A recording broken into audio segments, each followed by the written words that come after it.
ние како луѓе пред се граѓани на Битола и другите општини и како демократи имаме повеќе опции да протестираме, да му кажеме на владата, на собранието, на градоначалниците на овие општини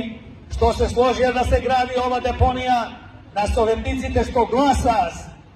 за да се изгради депонијата, а исто и на советниците што беа воздржани од СДС дека никогаш нема Битолчани и другите граѓани од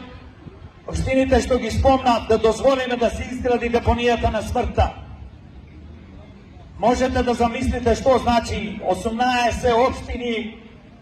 во Битола, во Новаци, секојдневно стотици камиони на ѓубре да носат. Секоја општина во Македонија, секоја општина мора да има депонија за ѓубре, но денес сме 21 век. Во 21 век имаме врвна технологија, се користи во светот како во Сингапур, во Копенхаген, во Данска, во други држави како Америка, Германија, во Азија.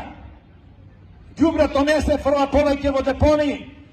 ѓубрето се фрла во фабрики, каде што одма се селектира